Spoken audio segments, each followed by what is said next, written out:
사랑하는 영락교회 지체들에게 주 안에서 평화 인사를 전합니다. 오늘은 2023년 4월 4일 화요일입니다. 오늘의 묵상 본문은 요한복음 12장 20절로 43절까지의 말씀입니다. 이 고난주간을 맞아서 복음서의 본문을 나누는 이번 주중에 일일 묵상의 시간을 갖겠습니다. 오늘 본문 말씀 요한복음 12장 20절부터의 말씀은 이렇게 시작합니다. 명절에 예배하러 올라온 사람 중에 헬라인 몇이 있는데, 헬라인들이 명절에 예배하러 올라왔다. 명절이라는 것은 지금 유월절을 말씀하고 있는 거죠.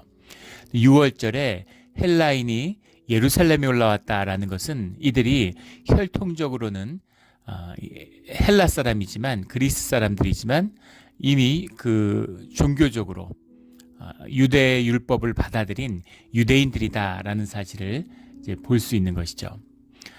유대인들 중에서도 유대인들은 6월절에 당연히 예루살렘을 방문해야 되는 것이지만 그렇지 않은 사람이 압도적으로 많고 역사적 기록에 보면 채 10%를 넘지 않았다고 하죠. 그것만 해도 뭐 예루살렘에 너무너무 많은 사람들이 모여들고 있는 겁니다.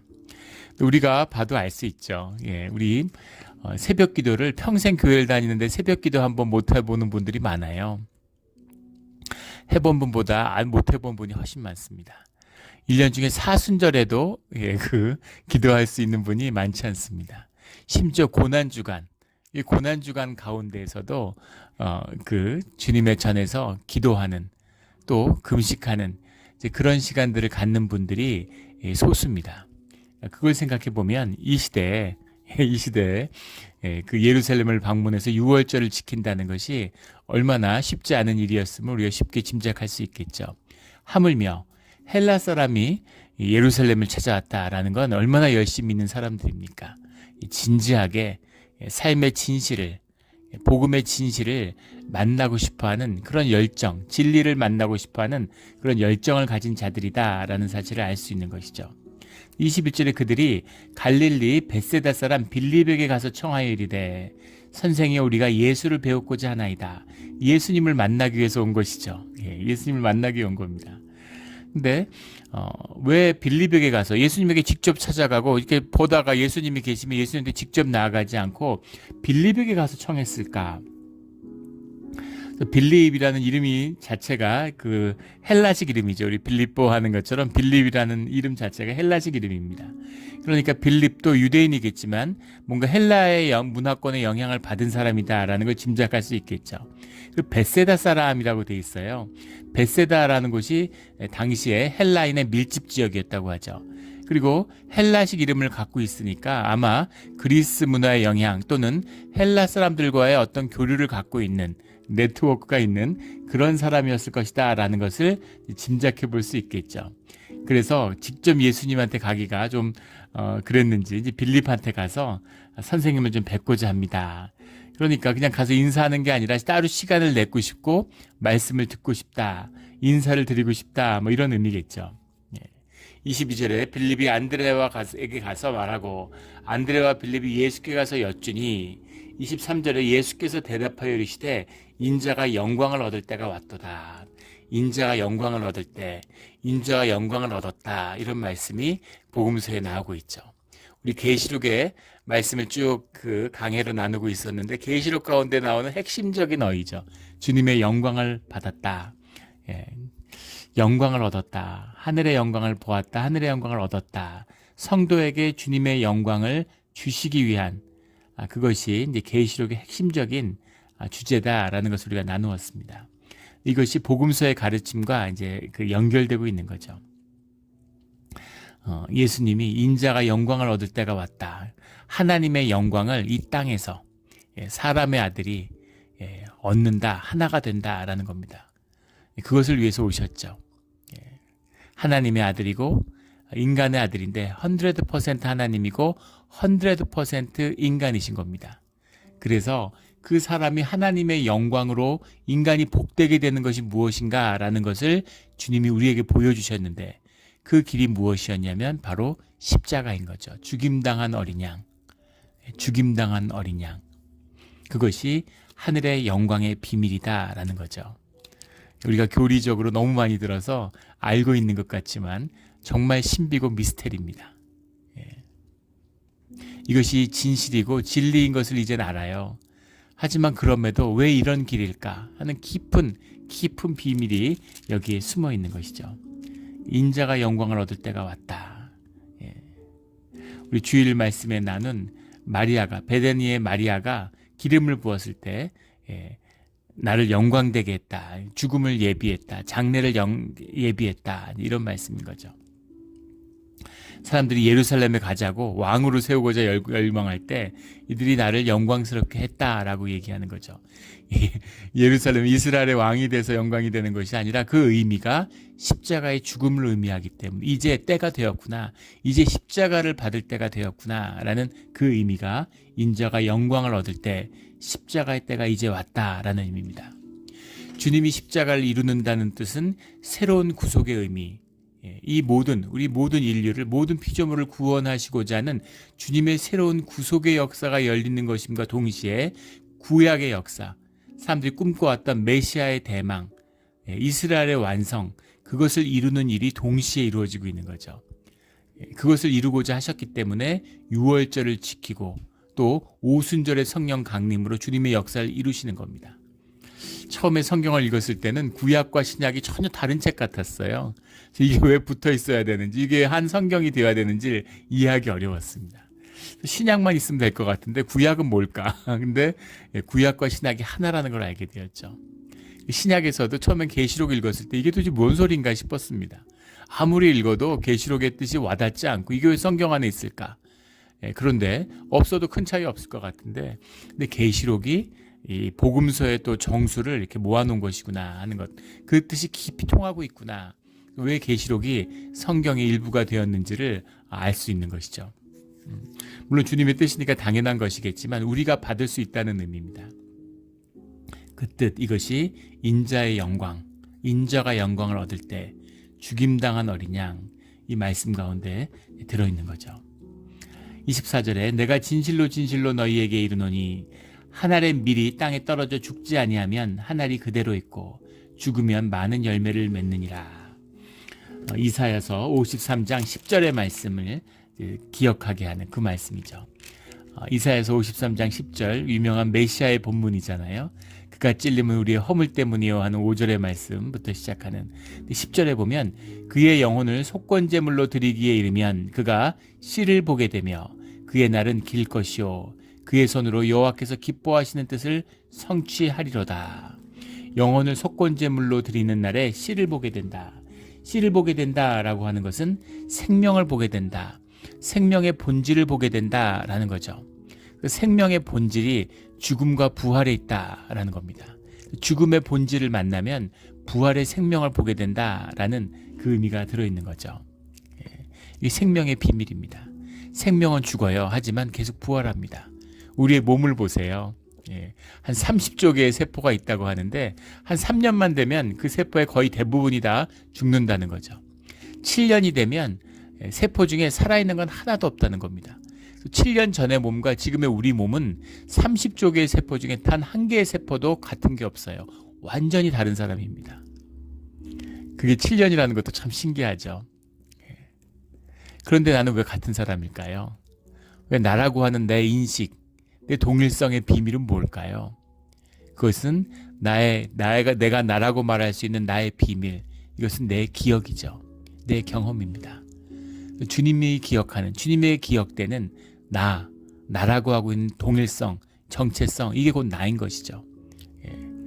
우리가 육신이 죽으면 우리의 생명이 끝이 날까요? 우리의 영이 끝이 날까요? 우리가 살아서도 우리가 영생을 누렸는데 죽는다고, 우리 육신이 한번 죽는다고 뭐가 달라지겠어요? 30개의 수의 세포가 죽어도 계속 죽어가고 있죠. 죽어가는 게 살아나는 것보다 많기 때문에 죽음을 맞이하는 것입니다. 죽음을 맞이했을 때 새로운 생명을 덧입게 된다. 새로운 육신을 받게 되는데 그 육신은 우리가 이 현상 세계에서 경험하는 이 썩어가는 육신과는 다르다라는 것이죠.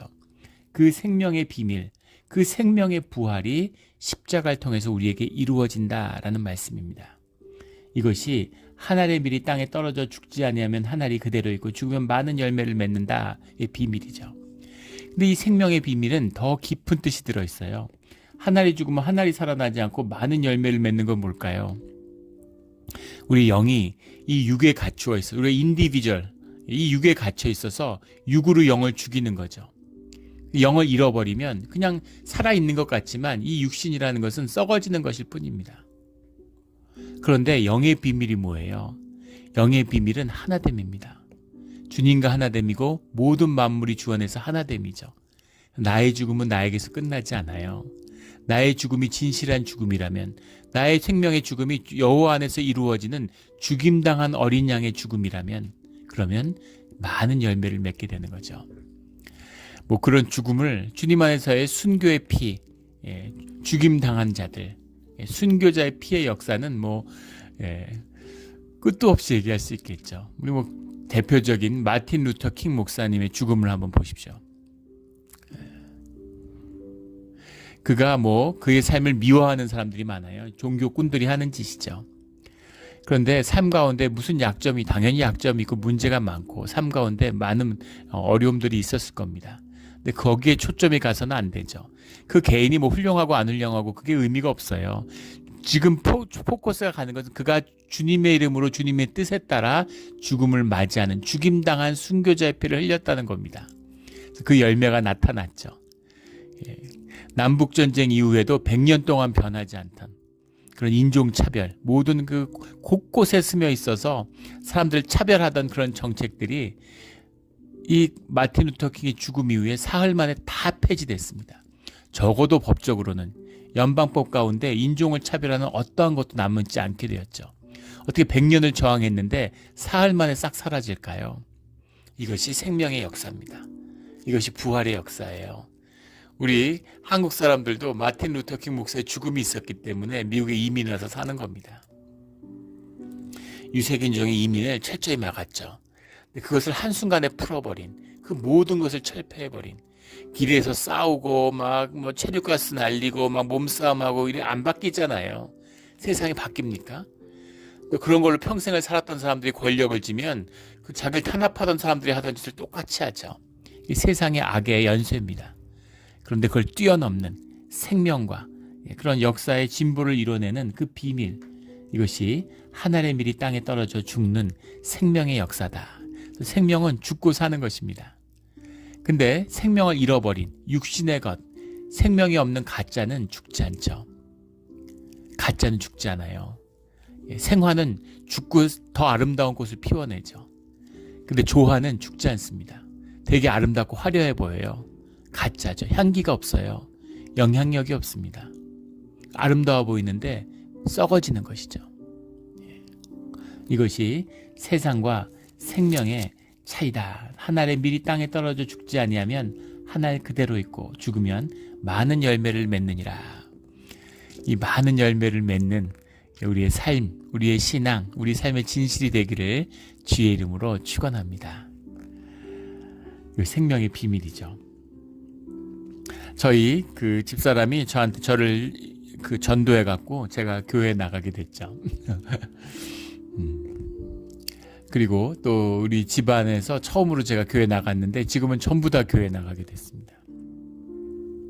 근데 이 처음에 교회 나가고 10년 동안 매일 기도해도 아무도 교회 나가지 않는 거, 점점 더 멀어지는 것 같더라고요. 근데 처음엔 그런 마음이 있었어요. 우리가 예수 믿고 좀 잘 되고 복 받는 걸 보면 교회 나오지 않을까. 근데 복 받기는커녕 현상의 눈으로 보면 복을 받았죠. 사실 점점 잘 되고 있는 건데 현상의 눈으로 보면 점점 망하는 것 같이 보이는 거죠. 그래서 우리를 보고는 누구도 교회 나오려고 하지 않겠구나 이런 마음이 들었어요. 근데 그 끝이 집사람이 암에 걸린 거였습니다. 암투병을 하고 정말 말할 수 없는 어려움이 많았죠. 그래서 이제 우리를 보고 누가 교회에 나올까 이런 생각이 들었는데 신기하게도 그때부터 한 명 한 명 교회에 인도함을 받는 겁니다. 저희 아버지가, 저는 정말 저희 아버지는 다 교회 나가도 저희 아버지는 안 나오실 줄 알았어요. 근데 아버지가 마지막으로 저희 그 아이들 엄마를 위해서 기도하고 교회에 나가고 마지막에 세례도 받고 주님을 영접하고 이런 걸 보면서 이것이 성령의 역사구나, 이것이 주님의 역사구나 하는 것을 뼈저리게 느꼈습니다. 우리가 바라보는 것과 주님의 역사하심은 다릅니다. 주님이 보시는 길, 이 어린 양의 피죠. 어린 양의 피가 있지 않으면, 어린 양의 피가 나타나지 않으면, 성령의 역사가 없으면 아무리 쌓아 올려도 결국은 다 쓰러지고 망하고 맙니다. 교회도 마찬가지죠. 열과 성으로 내 몸을 타는 제물로 불사르는 제물로 내줘도 그것으로 이루어지는 것이 아니에요. 주님의 성령, 그 사랑이 우리를 변화시키고 인도하는 것이다 라는 그 의미죠. 우리 말씀을 정말 우리 생명으로 사라지는 우리의 삶의 자리가 되기를 주의 이름으로 축원합니다. 25절에 자기의 생명을 사랑하는 자는 잃어버릴 것이요 이 세상에서 자기의 생명을 미워하는 자는 영생하도록 보존하리라. 주님의 말씀입니다. 자기의 생명을 미워하는 자, 이것이 복음의 시작이죠. 그래서 복음을 받아들이고 크리스찬이 된다는 게 어렵습니다. 내가 죄인이고 내 생명을 미워하는, 내 생명을 미워하라는 게 자기 부정의 시작이죠. 근데 단지 그런 말씀이 아닙니다. 나를 알수록, 주님을 만날수록 나를 알아가죠. 나를 알아가는 것과 주님을 만나는 과정은 하나입니다. 근데 그 나를 만났을 때 깊은 환멸, 깊은 절망을 만나게 되는 거죠. 내가 죄인 중에 괴수라고 하는 사도 바울의 고백, 그 고백을 알 것 같아요. 깊은, 나 자신에 대한 깊은 절망입니다. 정말 선한 것이 털끝만치도 없구나. 선한 것이 털끝만치도 없구나 하는 것을 만나게 되는 거죠. 신기한 겁니다. 신비죠. 어떻게 이렇게 눈이 멀었는지 크리스찬이 되기 전에는 굉장히 의로웠어요. 얼마나 의롭고, 그때는 교회 안 나갔는데 크리스찬들을 보면 비웃었습니다. 나 같은 사람이 모인 곳이 천국이지 이런 생각을 갖고 있었어요. 그게 지옥인데 세상에 굉장히 의로운 줄 알았습니다. 되게 바르게 산다고 생각했어요. 근데 그것이 껍데기죠. 본질의 가장 깊은 내면에 숨기고 꼭꼭 숨겨둔 내 자신을 만났을 때 정말 부끄러워가지고 그런 나를 만나게 되는 겁니다. 그런데 그런 나를 내가 정죄하고 내가 나를 받아들일 수 없고 내가 나를 용서할 수 없기 때문에 나를 낳아준 부모도 용납하지 않는 나 자신인데 누가 나를 용납하겠습니까? 나에 대한 거부를 태어나서 제일 먼저 배웠죠. 울면 울지 마 이러고, 빵긋빵긋 웃을 때만 어이구 쭈쭈쭈 이렇게 하고 엄마들이 그렇게 자랐는데 어떻게 내가 나를 용납하겠어요? 나의 못난 모습을. 근데 그 모습을 있는 그대로 받아주시는 주님의 사랑을 만난 다음에야, 그때야 그 사랑 안에서 나의 부끄러움을 마주할 수 있는 것이죠. 이것이 십자가의 비밀입니다. 자기의 생명을 미워하는 자는 영생하도록 보존하리라. 이것이 영생을 맞는, 우리의 영이 영생으로 살아가게 되는 구원의 비밀입니다. 이 말씀의 비밀을 진실로 깊이 만나는 우리 모두가 되기를 주의 이름으로 축원합니다. 이 말씀이 한마디 한마디마다 진리의 말씀이죠. 또 이 말씀을 어떻게 안다고 하겠습니까? 더 깊이, 내 삶의 진실과 더 깊이 내려갈수록 말씀의 더 깊은 뜻을 만나게 되는 것이죠. 말씀이 우리에게 삶의 답을 알려줘요. 제가 여러 번 나누는 말씀이죠. 저는 원래 이제 불교의 가르침을, 도가의 가르침을 따르던 사람입니다. 그런데 불교와 기독교에는 큰 차이가 있어요. 불교는 우리 삶의 문제가 무엇인지를 잘 알려줍니다. 그런 깊은 영적인 통찰은 불교와 같은 것은 없죠. 우리 삶의 문제를 깊이 2000년이 넘는 수련의 기간이 있었기 때문에 우리의 내면 세계를 잘 이야기해 줍니다. 문제는 답이 없어요. 정답을 얘기해 주지 않기 때문에 항상 점점 들어갈수록, 문제를 풀려 할수록, 삶을 직면할수록 점점 더 큰 미궁에 빠져드는 것 같은 그런 걸 경험하게 됩니다. 그런데 기독교는 교회 온 첫날 답을 알려줘요. 정답을 알려줍니다. 우리가 정답을 다 알아요. 근데 문제는 뭐냐면 답을 안다고 생각하기 때문에 문제를 못 푸는 겁니다. 세상에 젖어 살아있고 세상의 일부가 돼가지고 세상에서 문제를 푸는 게, 문제의 정답을 찾는 게 삶의 정답이 있다고 가리키잖아요. 정답을 알았으니까 문제를 풀었다고 착각하는 거죠. 이원화되어 있어요. 삶과 종교가 분리되어 있기 때문에, 삶과 생명이 분리되어 있기 때문에, 그래서 주어진 정답을 삶에 적용하지 않습니다. 답을 알았으니까 문제를 풀려고 하지 않아요.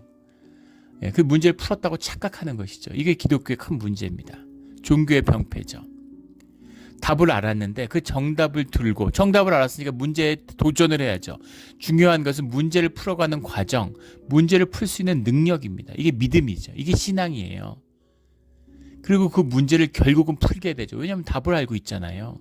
답을 알고 있는데 왜 못 풀겠습니까? 아무리 시간이 걸리고 힘들어도 결국은 풀어내요. 똑같이 답이 0과 1이라도 그래도 그 문제의 답이 덧셈 뺄셈일 수도 있고 곱셈 나눗셈일 수도 있고 무슨 삼각함수일 수도 있고 무슨 미적분일 수도 있고 더 고차원적인 고차 방정식일 수도 있는 거죠. 답이 같다고 문제가 같은 것은 아닙니다. 그런데 어떤 문제도 풀 수 있는 정답을 알고 있는 거죠. 그래서 그 문제에 도전해야 돼요. 문제를 풀려고 해야 되는 것입니다. 이것이 비밀입니다. 이게 말씀의 비밀이에요. 우리가 똑같은 말씀을 매년 나누는 것 같지만 반복적으로 나누는 것 같지만 그 말씀의 깊이가 내 삶의 깊이와 함께 점점 더 깊어지는 것이죠. 무릎을 치게 되는 겁니다. 정말 땅을 치고 가슴을 치면서 기도하게 되는 것이죠. 이게 말씀의 비밀이에요. 저는 그 철학, 종교학 이런 걸 공부했기 때문에 크리스찬 되기 전에도 성경을 읽어봤습니다. 근데 신기하죠. 그때는 성경을 어떻게 그렇게, 특히 계시록 같은 경우는 개인적으로 굉장히 흥미가 있었어요. 예언서니까. 제가 그 일본에 유학할 때 고도벤이라는 사람이 있었는데 고도벤의 계시록의 대예언이라는 책이 있었습니다. 그걸 읽고 완전히 혹했어요. 와, 이 신기하다. 근데 참 신기한 건 어떻게 그렇게 장님일 수가 있습니까? 고도벤은 이 계시록을 단 한자도 이해하지 못하는 사람이에요. 근데 그런 사람이 혹했으니까 얼마나 어리석기 짝이 없어요. 그런 어리석음이고 눈이 머니까 이단들에게 쫓아가고 그러는 것이겠죠. 그런 겁니다. 이 말씀의 비밀, 이 씨를 보리라 하는 씨의 비밀, 사과가 다 썩어버리면 씨의 역사가 새로 시작되는 것이죠. 우리 지금은 모든 것이 썩어지는 시대입니다. 그런데 교회가 진실이 되어서 우리의 믿음과 우리 교회가 진짜가 되어서 생명의 씨앗의 역사를 보게 되는, 그것을 피워내는 남은 자의 역사를 보게 되는 우리의 신앙의 길, 이 세대의 믿음이 되기를 주의 이름으로 축원합니다. 주님이 우리에게 주시는 말씀의 비밀이죠. 26절에 사람이 나를 섬기려면 나를 따르라. 나 있는 곳에 나를 섬기는 자도 거기 있으리니 사람이 나를 섬기면 내 아버지께서 그를 귀히 여기시리라. 주님이 우리의 발을 씻겨주셨죠. 주님을 섬기려면 주님과 함께 있어야 된다. 그게 주님을 섬기는 것이다. 하나 되는 것이다. 이 의미죠. 아버지를 기쁘게 하는 거잖아요. 자녀가 아버지를 기쁘게 하겠다고 나가서 돈 버는데 송금만 하면서 얼굴을 못 봐요. 이게 뭐가 기쁨입니까? 같이 살고 같이 밥을 먹고 같이 즐거워하는 거, 이게 기쁨이죠. 섬길 게 뭐가 있어요? 아버지가 재벌인데 아들이 돈 벌러 나간 것이죠. 아버지가 하나님인데 뭘 아버지께 더하고 드릴 게 있습니까? 드릴 게 우리의 삶밖에 더 있겠습니까? 주님과 하나 되는, 주님이 우리에게 주시려고 그래. 주님이 우리에게 채우시잖아요. 나와 함께 있는, 나를 섬기는 자도 거기 있으리니 나를 섬기면 내 아버지께서 그를 귀히 여기시리라. 이게 존귀함의 비밀이죠. 존귀함의 비밀입니다. 예수님의 삶을 보세요. 사람들이 다 하나님의 피조물입니다.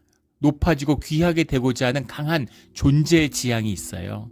그래서 귀하고 싶은데 현상 세계밖에 못 보니까, 육체 껍데기 그림자 가운데 갇혀 있으니까 나를 높이려고 뭐든지 쌓아 올리잖아요. 나뭇잎 치마로 가리려고 뭐 온갖 걸 갖다가 그냥 붙이는 거죠. 학력을 쌓아 올리고 뭐 고학력 사회가 돼가지고 이제 박사학위 있는 사람 수가 80년대 학사학위 대졸자보다 지금 박사학위 소지자가 더 많대요.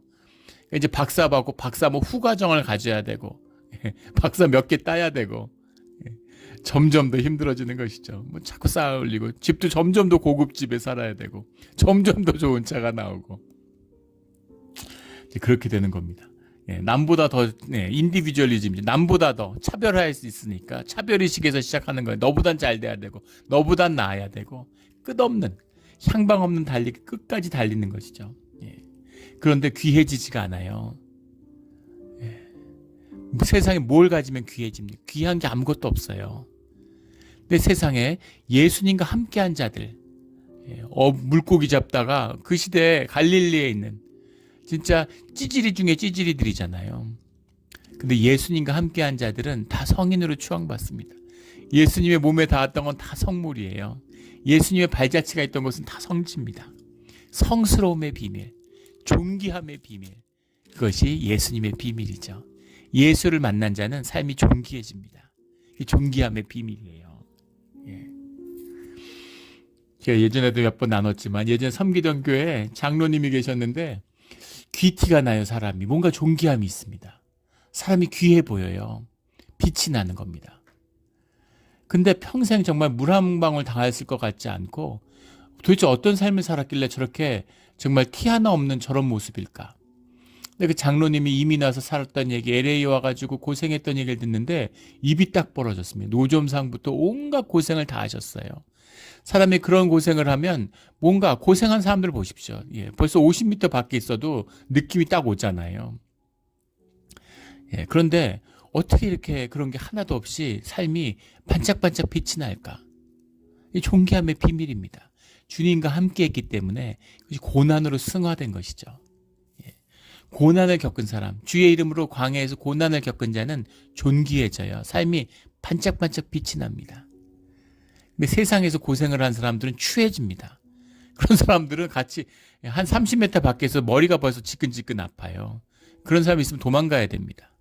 그런 사람들은 자기의 상처를 꼭 가까이 있는 사람들에게 투사하기 때문에 그런 사람이 주변에 있으면 삶이 재앙이에요. 가까이 하면 절대 삶을 섞어서도 안 되는 것이죠. 근데 그런 아픈 자들이 교회에 와서 자기의 껍데기를 십자가에 못 박으면 그 안에 생명이 시작되는 거예요. 예전에 한국에 있는 광주에서 목회한 한 목사님 설교를 듣는데 참 그 가슴에 감동이 있는 좋은 설교였습니다. 오래 시간이 지나도 기억나는데 그분이 어렸을 때 얘기를 하시는 거예요. 이 본문이었어요. 바로 이 본문이었습니다. 한 알의 밀이 땅에 떨어져 죽지 아니하면 한 알 그대로 있고 죽으면 많은 열매를 맺느니라. 죽어야 된다고. 살아보고 싶었다는 거죠. 살려고 했다는 거죠. 아버지가 술주정뱅이고 가정폭력을 하는 사람이었는데 아버지가 술을 먹고 벌써 이렇게 동구 밖에서 오기 시작하면 어머니가 눈이 휘둥그레지셔가지고 빨리 아이들 보고 아들들 보고 대피하라고. 그럼 막 짐을 주섬주섬 싸가지고 교회로 도망가서 교회에서 밤을 새우고 학교로 바로 갔대요. 근데 집에 오면은 막 인정사정 없이 막 보이는 사람들은 다 부시고 다 때리고 이런. 근데 어머니가 그 폭력을 다 감당하고 자식을 지키려고 교회로 대피시키는 거죠. 아무도 없으면 이제 교회로 찾아오거나 찾아 나서거나 이웃한테 가서 횡패 부리니까. 아버지가 정말 입에 옮길 수도 없는 온갖 저주의 얘기를, 그 마귀의 목소리죠, 뭐. 그걸 자식에게 퍼붓는데 영이 하나인데 자식이 어떻게 견뎌냅니까? 부모가 자식을 저주하는데 자식이 어떻게 안 무너질 수가 있어요? 그런데 그런 삶을 살아보려고 했다는 거예요. 어떻게든 세워보려고.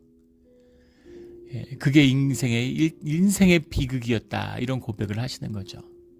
깨끗이 죽었어야 되는데 죽으면 그 안에 진짜 씨앗을, 진짜 생명이 피어나는데 존귀한 내가 있는데 껍데기 나를 지키려고 정말 죽을 힘을 썼다고.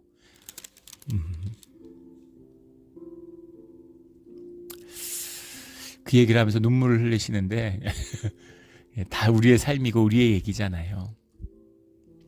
심지어 교회를 평생 다녔는데 그걸 아직도 죽지 않고 살아서 교회에서 남보다, 이민의 삶에서 남보다, 너보단 내가 잘 됐어. 세상에서 인정해주지 않으니까 세상이 얼마나 인색합니까? 세상에서 내 생명을 내주고 뭘 쌓아 올렸는데 아무도 알아주지 않아요. 그러니까 그걸 인정받으려고 교회에 와가지고 나서려고 그러고 활개치려고 그러고 막 직분 받으려고 그러고 그게 무슨 높은 자리인 줄 알고. 그 사명과 주님 안에서 이 어린 양의 피를 만나지 못한 비극, 종교의 비극이죠. 죽는 것입니다. 땅에 떨어져 죽으면 많은 열매를 맺느니라. 주님의 비밀이죠. 나를 섬기면 내 아버지께서 그를 귀히 여기시리라. 주 안에서 존귀함의 비밀이 풀리는 우리의 삶의 자리, 우리의 생명이 되기를 주의 이름으로 축원합니다. 그리고 27절에 지금 내 마음이 괴로우니 무슨 말을 하리요. 아버지와 나를 구원하여 이때를 면하게 하여 주옵소서. 예수님이 100% 인간이셨다는 걸 말씀하고 있는 이게 주님이에요. 어떻게 이렇게 진실할 수가 있을까? 제자들이 함께하고 있는데 이런 기도를 어떻게 드려요? 약한 모습이잖아요. 그런데 이 100% 육신을 입은 인간으로서의 주님 앞에선, 죽음 앞에선 두려움을 주님이 말씀하고 계시는 겁니다. 두려움에 먹힌 거하고는 달라요. 그 두려움을, 그 근심함을 주님 앞에 있는 그대로 고백하는 거예요. 그러나 내가 이를 위하여 이때에 왔나이다. 그 소명과 사명을 알고 계시고 그 사명을 삶으로 받아들이신 거죠. 이것이 신앙의 길이다라는 걸 말씀하고 있는 거예요.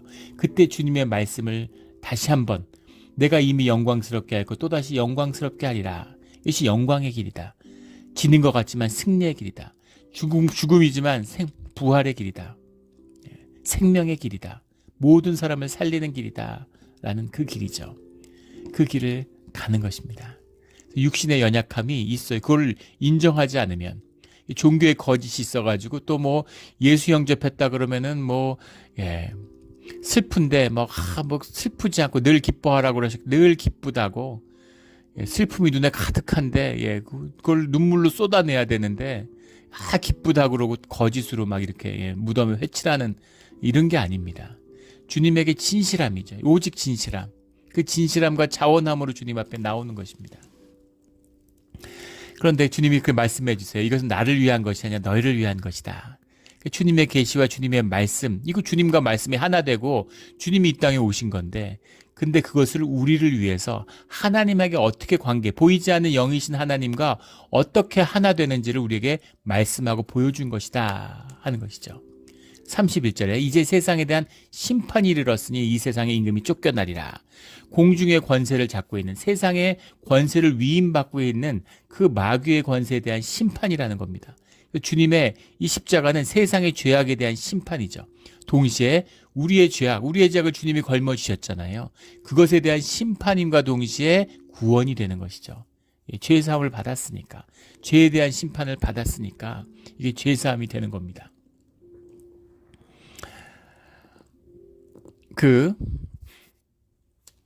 한국에 이제 김성근 감독이라는 아주 80이 넘은 원로 감독님이 있죠. 야신이라고 야구의 신으로 추앙받던 그런 분입니다. 제일동포인데 갖은 고난 가운데 한국에 와서도 차별 속에서 아주 입지전적인 그런 야구의 길을 여신 분이에요. 그분이 지옥 훈련으로 유명하죠. 그래서 그분이 한국 야구가 막 굉장히 올라와서 일본도 올림픽에서 이기고 WBC 월드 프리미어 이런 데 일본을 꺾고 십수년 전에 이럴 때 그분을 폄하했어요. 다 잘하는데 왜 이렇게 애들을 괴롭히고 못 살게 구느냐 이런 식으로. 사람들이 열심히 안 하고 목표가 없다. 한국 야구가 목표를 잃었다. 쓴소리를 많이 했는데 그런데 결국은 아무도 받아주지 않으니까 다시 일본에 가서 코치 생활도 하고 그랬죠. 그런데 10년의 세월이 지났는데 한국 야구가 완전히 주저앉았습니다. 우승을 다투던 팀이 이제는 본선을 못 나가요. 10년째 본선을 못 나가죠. 그러니까 다시 재조명을 받고 그분의 이제 그게 재조명을 받는 거예요. 그런데 예전에 인터뷰하면서 봤던 기억에 남는 게 왜 이렇게 지옥 훈련을 시키느냐. 게임을 했는데 게임이 끝나고 나면 특타라고 해서 그날 못했던 애들을 밤에 남겨가지고 계속 이제 배팅을 하게 시킨다는 거죠. 보통 선수들이 한 300회 하면 많이 연습하는 거, 500회 하면 진짜 열심히 하는 거라는 거예요. 그런데 1000회를 한다는 건 상상도 못했는데 이분은 평균이 3000번이라는 겁니다. 스윙 훈련이. 그 중에 한 선수가 7000번을 휘둘렀는데 손이 완전히 다 녹아서 피로 늘러붙어가지고 나중에 배트를 뗄 수가 없대요. 팔에 들러붙어서. 따뜻한 물로 한참을 녹인 다음에야 간신히 배트를 손에서 분리해냈다고. 그렇게 훈련을 하면 어떻게 되냐면 공을 보고 때리는 게 아니라 그냥 공과 감각이 하나가 돼가지고 내가 배트를 휘두르면 공이 쫓아와서 맞는 것 같더라 이렇게 된다는 거예요. 그렇게 한국에 자원이 없잖아요. 일본은 고등학교가 한 4000개 되는데 우리는 100개도 안 되는데 거기서 얼마 되지도 않는 선수들을 집중적으로 훈련해서 엘리트 야구를 이뤄낸 거죠. 물론 밝은 면과 어두운 면이 다 있습니다. 그런데 그분이 만난 적어도 삶을 진실하게 사는 분이다라는 겁니다. 크리스찬은 아닌 것 같은데 삶에 진실하게 아픔이 있으니까 진실함을 만나려고 하는 것이죠. 여러 가지 이제 사연들이 막 감동적인 얘기들이 많아서 근데 오늘 나누려고 하는 건 근데 그분이 3,000개를 치라고 그러는데 밤에 경기를 하고 11시, 12시 돼서 집에 왔는데 숙소에 왔는데 밤에 다시 불러내서 호텔 옥상 같은 데서 또 특타를 시킨다는 거예요. 아니면 야구장으로 불러내서 또 특타를 시키고 인천에서 야구 경기를 했는데 서울에 올라와서 서울에 그 구장에 와가지고 또 특타를 하고 그리고 얼마나 힘들겠어요, 선수들이. 그래서 벌 주는 거다, 못한 애들한테. 못하는 선수한테 벌 주는 거냐? 근데 그분이 아주 기가 막힌 얘기를 해요. 벌을 주는 게 아니라 벌의 죄책감에서 자유롭게 하는 거라고 그렇게 얘기를 하더라고요. 보통 사람은 아니죠. 예. 그날 못하고 그날 자기 때문에 팀을 망치면 사람이 죄책감이 든다는 거예요. 자꾸 그 생각에 기억에 묶인다는 거예요. 아, 나 때문에 졌어. 내가 왜 그랬을까? 그러면 그 다음 날도 그 슬럼프에 빠지고 자꾸 그게 자기를 묶여서 경기를 못하게 된다는 겁니다. 또 실수를 한다는 거예요. 그럼 더 주눅 들고 그렇게 슬럼프에 빠져든다는 거죠. 근데 저녁에 와서 배트를 휘두르면 그 배트를 휘두를 게 뭐가 있냐고 그분 말이에요. 오히려 배트를 휘두르다가 그게 더 경기력이 안 좋을 수도 있다는 것이죠. 그런데 프로야구 선수고 이미 어느 경지에 올랐는데 저녁에 와서 못 쳤다고 휘두른다고 실력이 늘겠냐는 거예요. 실력이 늘려고 하는 게 아니라 그걸 휘두름으로써 마음이 어떤 마음이냐면 내가 내 죄값을 치렀다. 내가 오늘 실수했는데 밤에 500회 1000회 휘두르고 이제 막 녹초가 되면 이 정도 했으면 됐지. 내가 할 만큼 했어. 그런 마음 상태가 되면 마음이 풀어진다고. 그러니까 그 죄값을 치르게 하려는 거예요. 마음의 그 부담을 덜어주기 위한 것이다. 제가 그 얘기를 들으면서 무릎을 쳤습니다. 세상에 진실은 다 하나구나. 죄의식이 있어요. 죄를 센스하는 마음이 우리 안에 있습니다. 하나님의 형상이 있으니까. 그래서 괴로워요.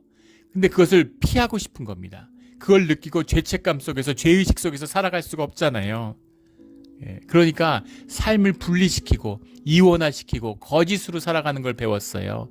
나뭇잎 치마로 내 수치를 덮는 걸 배웠어요. 그런데 주님의 어린 양의 보혈을 만날 때만이, 십자가를 만날 때만이, 우리 죄의 문제를 해결할 때만이 내가 나로 살 수 있는 내 삶의 자유함을 만나게 된다는 겁니다. 그때 내 삶이 피어나는 것이죠. 이겁니다. 그래서 우리가 심판을 만나야 돼요. 이 심판을 만나야지만이 세상 권세를 꺾을 수 있는 겁니다. 주님이 세상 권세를 꺾었어요. 우리가 성령의 이름으로 승리할 수 있어요. 그런데 주님과 함께하지 못하는 거죠. 말씀을 믿지 못하는 겁니다. 세상에서 아직도 종살이를 하고 있어요. 남북전쟁이 끝난 다음에 남부 지역의 모든 노예가 해방됐는데 그들의 삶은 노예에서 해방되지 못했습니다. 법적인 권리를 얻었어요. 자유하게 살 수 있어요. 근데 자유하게 살 만한 의식이 안 되는 거죠. 의식의 힘이 없어요. 노예로 살았는데 어릴 때부터 노예였는데 먹고 살아야 되는데 딴 길도 없고 그러니까 그냥 노예로 사는 겁니다. 계속. 노예 농장주가 자기 쫓아내면 어떡하나 두려워하면서 나가라 그러면 어떡하나 그러면서 사는 거예요. 우리 모습이죠. 세상의 굴레에서 벗어났는데 죄의 굴레에서 벗어났는데 아직도 죄의 노예로 사는 것이죠. 세상에서 종노릇하며 살고 있는 것입니다. 우리 주님의 이 십자가를 만나서 우리 삶 가운데 이 모든 굴레를 꺾고 하나님의 영광을 만나는, 하나님의 영광 속에서 우리의 영광을 만나는 그런 우리의 신앙의 길이 되기를 주의 이름으로 축원합니다. 아멘. 함께 기도드리겠습니다. 하나님 아버지, 오늘 주님의 말씀을 새롭게 우리 고난주간 가운데 나눕니다. 늘 고난이라는 것이 우리에게 쉽지 않습니다. 주님, 영광의 길을 알지만 그 길을 가는 것이 어렵습니다. 하지만 주님, 그 길을 먼저 보여주시니 이것이 승리의 길임을, 또 이 길을 성령이 우리와 하나 되어 인도하여 주시니 나는 절대 갈 수 없는 길을 주님과 함께 걷습니다. 이 길을 끝까지 가서 십자가의 영광을 보게 하여 주시옵소서. 감사하며 예수 그리스도의 이름으로 기도드렸습니다. 아멘.